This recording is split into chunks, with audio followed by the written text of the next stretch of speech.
Bismillahirrahmanirrahim. Assalamualaikum warahmatullahi wabarakatuh. Waalaikumsalam warahmatullahi wabarakatuh. Anak-anakku yang saya sayangi, terima kasih sudah mau bergabung dan memenuhi undangan saya dalam konseling kelompok ini, di mana kita akan membahas permasalahan-permasalahan yang ada pada kalian. Dan saya kumpulkan kalian ini memang ketika saya teliti, saya asesmen ya, ada permasalahan-permasalahan yang hampir sama, dan silakan nanti diungkapkan permasalahan apa yang akan kita bahas dan yang paling urgent. Sebelum kita melangkah, kita masuk ke dalam konseling kelompok, mari kita berdoa dulu, mungkin bisa dipimpin oleh Mas Jainal, bisa? Monggo dipimpin doa, Mas Jainal. Sebelum mengawali meeting kali ini, mari kita berdoa. Mulai.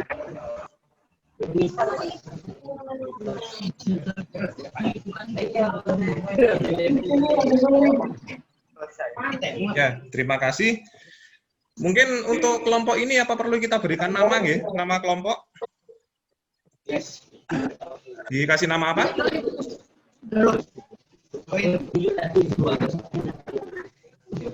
Ada usulan nama kelompok? Terserah Pak nama kelompoknya. Terserah. Nama kelompok terserah gitu ya. Oke. Ya, nama kelompoknya terserah ya. Ya, untuk melancarkan kegiatan hari ini, mungkin bisa memperkenalkan diri dulu, dimulai dari Mas Jainal. Monggo, Mas Jainal, silakan diperkenalkan dulu, namanya, dari kelas apa? Ya, perkenalkan, nama saya Muhammad Zainal Rosidin. Saya dari kelas 10 di KPA.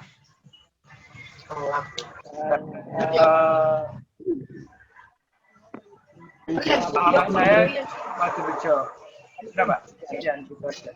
Ya, kemudian dilanjutkan dengan Mas Febi. Monggo, perkenalan. Saya Muhammad Febi, biasa dipanggil Febi, kelas 12 TKJ. Rumahnya di mana, Mas Febi? Alamat Dusun Jowo, Pasirian, Kabupaten Lumajang. Ya, terima kasih. Dilanjutkan Mbak Verda, monggo. Perkenalkan, nama saya Verda Agustin dari kelas 11 TKJA, alamat Penanggal. Ya. Mas Wahyu Samudra, silakan. Perkenalkan nama saya Muhammad Wahyu Samudra, saya dari kelas TKRA. Ya. Dilanjutkan ini Mbak Intan, monggo. Warahmatullahi wabarakatuh. Perkenalkan, nama saya Intan Dwi Septiani, saya dari kelas 10 MM.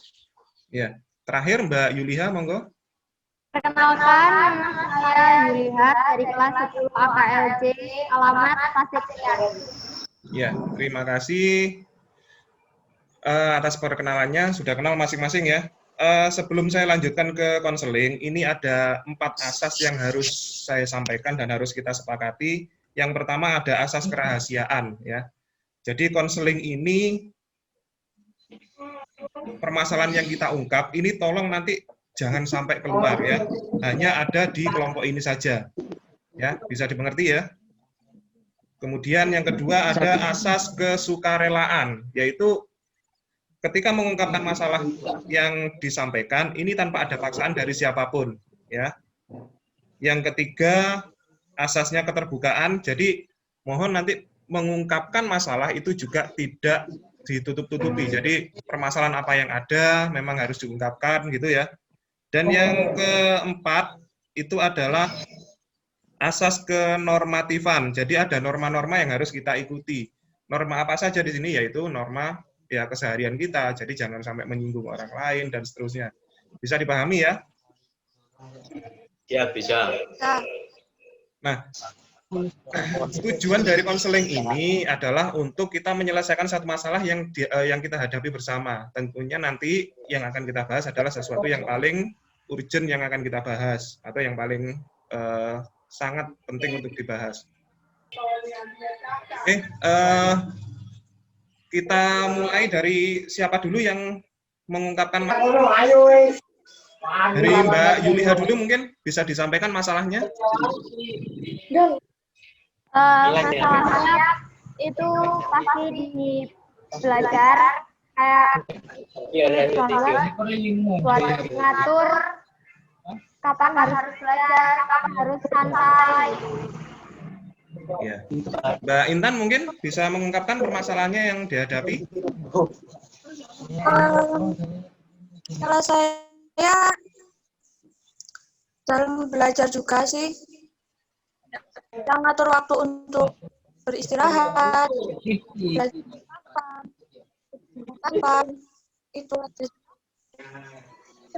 Ya, Mas Wahyu Samudra mungkin permasalahannya bisa disampaikan. Karena saya kan sudah kelas 12, jadi permasalahan saya ingin meneruskan atau tidaknya untuk pendidikannya. Ya, Mbak Verda. Sama Pak, tentang belajar. Tentang belajar ya. Ya. Mas Febi. Untuk masalah saya ya Pak, jadi gini Pak, saya di kelas itu sedikit tidak nyaman di sekolah atau di kelas, disebabkan oleh bullying Pak. Kadang saya selalu dibully oleh teman-teman saya, masalah ini, masalah itu, dan membuat saya tidak fokus dalam sekolah dan juga kalau belajar Pak. Jadi gitu Pak, saya agak ada efek trauma atas perilaku teman-teman kepada saya, masalah bully itu Pak. Ya, masalah bullying ya. Yang terakhir Mas Jainal, monggo diungkapkan permasalahannya. Ya, untuk persoalan bullying, sebenarnya saya sih dibully karena postur tubuh saya adalah pendek. Ya pasti saya sering dikata-katain pendek atau karena potongan gundul juga sering dikata-katain korek lah gitu Pak. Ya, istilahnya hampir sama ya, tentang bullying juga ya. Oke, jadi ada dua orang yang menyampaikan tentang bullying. Bagaimana kita sepakati apa yang dibahas ini tentang bullying? Ya, bullying saja. Oke, sekarang kita masuk ke tahap berikutnya. Mungkin bisa di off-kan dulu audionya, kecuali nanti saya tunjuk siapa yang ngomong, bisa dinyalakan. Yang pertama mungkin dari Mbak Intan. Bisa dinyalakan Mbak Intan. Menurut Anda, bullying ini apa? Bullying itu sesuatu ejekan atau apa ya? Ya sesuatu yang menyinggung perasaan atau tidak mengenak perasaan atas ucapan dia mengolok saya gitu Pak. Oke, ejekan ya, ejekan, kalimat-kalimat yang tidak mengenakan. Oke, terima kasih. Ya. Bisa dimatikan, ganti Mas Wahyu Samudra, silakan. Ya. Menurut saya bullying itu suatu tindakan yang menjatuhkan mental orang lain dan mengejek suatu fisik yang tidak sempurna dari seseorang. Oke, cukup? Sudah. Ya, di off dulu. Mbak Verda, mungkin apa itu bullying menurut Anda? Mengejek teman dengan kata yang jorok begitu Pak. Terus dengan kata-kata yang tidak mengenakan kepada diri kita sendiri. Ya, terima kasih. Mas Febi, apa bullying Mas? Kalau bullying, kalau saya jawabnya gini Pak, bullying adalah suatu tindakan atau ucapan yang bersifat untuk mengolok-olok teman atau gimana ya Pak? Intinya itu memojokkan atau mengolok-olok teman, bisa berupa tindakan dan juga ucapan yang tidak mengenakan. Pernah mengalami ya? Pernah Pak, selalu Pak. Oke, Mas Jainal? Ya, pengertian bullying sih dari saya, bullying nggak hanya dari perkataan ataupun apa ya, tapi bullying artinya itu membuat orang lain merasa tidak nyaman. Jadi seperti apa? Ya, mengata-ngatain, terus apa namanya, dengan cara tindakan pun apa? Cara tindakan mungkin menjatuhkan, menjegal ataupun tiba-tiba nyapa langsung ngeplak gitu aja. Itu Pak yang saya tahu tentang bullying. Ya, bullying secara fisik ya. Ya. Ya, Mbak Yuliha mungkin ada pengertian? Kalau dari saya, bullying sendiri itu berarti kayak kita apa ya, merasa direndahkan, mungkin bisa jadi seperti itu, terus membuat mental kita jatuh, membuat kita frustasi, lelah kayak gitu, dari bentuk tindakan, perkataan atau yang lainnya. Itu Ya. saja. Oke, terima kasih. Mungkin pertanyaan berikutnya, yang mau menjawab bisa angkat tangan, kemudian menyalakan audionya ya. Kira-kira langkah apa yang bisa Anda lakukan untuk mengurangi bullying ini? Ya, Mas Wahyu Samudra, silakan. Ini Pak, untuk mengurangi tindakan bullying itu mungkin bisa melakukan dari orang tua itu melakukan pendekatan kepada anaknya. Apa yang dirasakan oleh anaknya selama berteman di sekolah, di lingkungan. Mungkin bisa lebih diperhatikan lagi anak-anaknya supaya tidak terjadi bullying kepada anak-anak yang lain.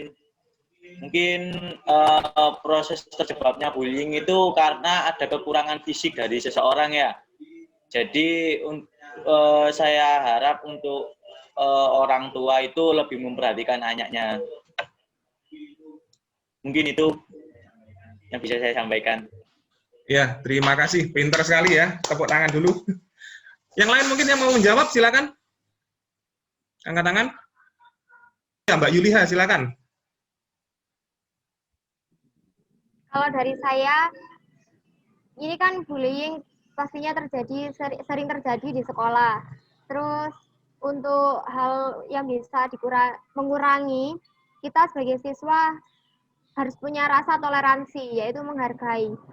Bullying itu pasti berasal dari kita melihat seseorang, kok orang ini seperti ini sih, gitu. Kayak benar punya kekurangan pastinya, tapi bukan berarti dengan kekurangan orang lain kita bisa mengejek, bisa mengolok-olok, kita bisa merendahkan. Bahwa kita harus menyadari diri sendiri bahwa kita juga punya kekurangan. Cukup itu. Ya, terima kasih. Mungkin saya coba share-kan ini ya, share PowerPoint ini. Jadi ini yang bisa kita simpulkan, bullying ya, pengertian dari bullying itu sendiri tidak terbatas pada ucapan ya, tapi di sini adalah penggunaan kekerasan, ancaman atau paksaan untuk menyalahgunakan atau mengintimidasi orang lain ya. Perilaku ini dapat menjadi suatu kebiasaan dan melibatkan ketidakseimbangan kekuasaan sosial atau fisik. Intinya, bullying itu adalah membuat seseorang itu merasa tidak nyaman ya. Bahkan mungkin yang sering dilakukan yang secara tidak sengaja itu ada candaan-candaan yang mengakibatkan orang tersinggung dan lain sebagainya. Yang intinya adalah membuat orang tidak nyaman. Kemudian apa saja sih macam-macam bullying? Ini yang belum saya tanyakan tadi. Bullying itu ada 3, ya. Ada bullying secara fisik, ada psikologis, dan yang terbaru itu adalah bullying online atau cyberbullying. Ya. Ada yang sudah bisa memahami? Kira-kira? Belum? Belum ya? Saya lanjutkan. Yang pertama ada bullying fisik. Jadi penindasan atau kontak yang dilakukan secara fisik, ya. Tadi yang Mas Jainal sebutkan itu adalah bullying secara fisik. Jadi orang yang, contohnya ketika ada teman Anda berjalan, tiba-tiba Anda pukul, itu adalah bullying secara fisik. Atau mungkin dijegal dan sebagainya. Bisa mengakibatkan sakit fisik, itu yang pertama. Kemudian cedera, atau bahkan penderitaan secara fisik. Ya, itu intinya. Jadi bullying fisik di situ. Kemudian berikutnya ada bullying psikologis. Penindasan yang menimbulkan trauma, ya, trauma psikologis, ketakutan, depresi, kecemasan, atau bahkan stres. Contoh mungkin tadi yang sempat diungkapkan oleh Mas Feby mungkin ya. Jadi takut untuk ke sekolah karena apa? Dibully oleh temannya. Mungkin di tahapan yang ini ya, ada bullying psikologis ini yang dilakukan. Dan selain itu juga menimbulkan galau. Lah ini. Tapi beda ya, galau dengan pacar ya. Itu bukan bullying ya. Yang yang berikutnya, yang ketiga adalah bullying online ya, atau cyberbullying. Penindasan melalui media online ya, berupa kata-kata, mungkin juga video ya, penghinaan dan lain-lain yang menimbulkan efek psikologis yang mendalam. Ini sudah sering terjadi, bahkan bisa sering saya mendengar, terutama di negara luar ya. Taruhlah salah satu contoh itu Jepang. Ini beberapa kali itu ada budaya bunuh diri karena apa? Salah satunya juga karena cyberbullying ini. Jadi mereka ditindas, dibully melalui media online, kemudian mereka tidak kuat untuk menanggung, akhirnya mereka melakukan bunuh diri. Kesimpulannya adalah bullying dalam bentuk apapun itu pasti akan menimbulkan efek yang mendalam, itu yang pertama, dan bisa mengakibatkan fatal ya. Untuk itu, satu kesimpulan yang harus kita lakukan adalah stop bullying mulai dari sekarang, mulai dari diri kita sendiri. Oke, untuk menutup pertemuan kita, ada sedikit oleh-oleh ya. Mari kita lakukan gerakannya, stop bullying dari sekarang. Ya, kita ulangi, 1, 2, 3. Stop bullying dari sekarang. Oke, terima kasih. Dan mungkin ada yang bisa menyampaikan kesan-pesannya setelah melaksanakan konseling kelompok ini. Mbak Verda, mungkin senang nggak melaksanakan konseling kelompok ini? Senang. Senang, kenapa? Bisa mendapatkan wawasan. Kalau seandainya dilaksanakan konseling kelompok lagi, bersedia? Bersedia. Senang ya? Mbak Intan, senang juga? Ya. Mbak Yuliha? Kalau dari saya asik ternyata bimbing konseling kayak gini, jadi bisa berbagi masalah, bisa berbagi solusi, jadi nggak harus mikir sendiri menentukan solusi masalah. Jadi kalau misalnya lain kali ada bimbingan konseling, lebih membahas ke masalah-masalah yang lain. Iya, terima kasih Mas Wahyu. Kesan-kesannya? Mungkin pesan-pesannya ya sama seperti yang disampaikan sama rekan-rekan, yaitu ya menambah wawasan sama kita, silaturahmi, karena kita kan ini ada situasi pandemi ya, jadi dengan ini kita bisa berkumpul ya walaupun tidak secara langsung. Iya, Mas Jainal, kesan-kesannya? Kalau kesan-kesannya sih, saya pasti senang banget ya Pak ya. Bisa menambah ilmu, bisa menambah pengalaman juga kan. Sama ya saya bisa mengerti bahwa bullying itu apa ya membuat seseorang